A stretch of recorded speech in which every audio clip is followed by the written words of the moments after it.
घने और सुंदर हरियाली से भरे सूरजपुरी जंगल में एक लोमड़ी रहती थी जिसका नाम था फुग्गू। फुग्गू अपनी चतुराई, तेज दिमाग और शरारती स्वभाव के लिए पूरे जंगल में मशहूर थी। मगर एक बात और थी, वह कभी किसी पर भरोसा नहीं करती थी, बस अपनी ही बुद्धि पर चलता था। एक दिन सूरज बहुत तेज चमक रहा था। सभी जानवर अपनी रोज की तरह खाने की तलाश में थे, लेकिन जंगल में पानी बहुत कम बचा था। कई छोटे जानवर पानी ढूंढते ढूंढते थक जाते थे। फुग्गू को भी प्यास लगी और वह पानी की तलाश में इधर उधर घूमने लगा। तभी उसे एक अजीब सी खुशबू आई, मानो किसी बहुत साफ मीठे पानी की। ये क्या खुशबू है? फुग्गू ने खुद से पूछा। वह सूंघते सूंघते एक झाड़ी के पीछे पहुंचा और जैसे ही झाड़ी हटाई वह दंग रह गया। झाड़ी के पीछे बह रही थी एक चमचमाती नीली नदी जो बिल्कुल जादुई लग रही थी। उसके पानी से हल्का धुआं निकल रहा है। फुग्गू ने पानी को देखा और बोला, अरे वाह! ये तो बहुत बढ़िया है। सबसे पहले मैं ही पीऊंगा।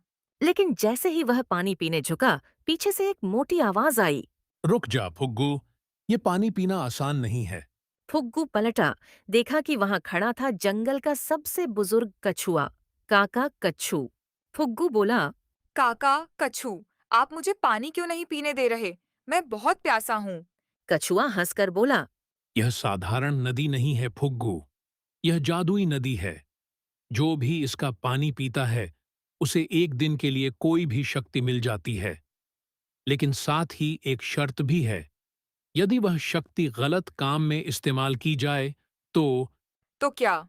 फुग्गू की आंखें फैल गईं और कछुआ बोला। तो वही शक्ति उसे नुकसान भी पहुंचा सकती है। फुग्गू चौंक गया। मतलब मजा भी और खतरा भी। कछुआ सिर हिलाकर चला गया, मगर फुग्गू के मन में एक ही बात चल रही थी। एक दिन के लिए कोई भी शक्ति। वाह!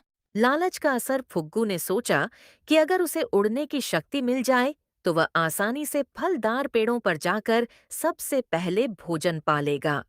वह नदी के किनारे गया और बिना किसी को बताए चुपके से पानी पी गया। जैसे ही उसने पानी पिया, उसके पूरे शरीर में गुदगुदी होने लगी। कुछ सेकंड बाद उसके शरीर में मानो कोई शक्ति आ गई हो। फुग्गू जैसे ही उछाला, वो हवा में उड़ने लगा अरे वाह! मैं उड़ सकता हूँ। और उसका सपना पूरा हो गया। अब वह आकाश में उड़ने लगा, ऊंचा और ऊंचा। उसे मजा आने लगा।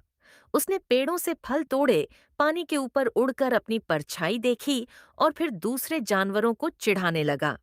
कभी बंदरों के ऊपर फल फेंक रहा था, कभी हिरणों के ऊपर पत्ते गिरा रहा था। सभी जानवर परेशान हो गए। बंदर चिल्लाया, फुग्गू, ये क्या कर रहा है? उड़ने की शक्ति मिली है तो उसे अच्छे काम में लगा। पर फुग्गू ने हंसते हुए कहा। अच्छे काम? नहीं भाई, पहले मैं मजा लूंगा।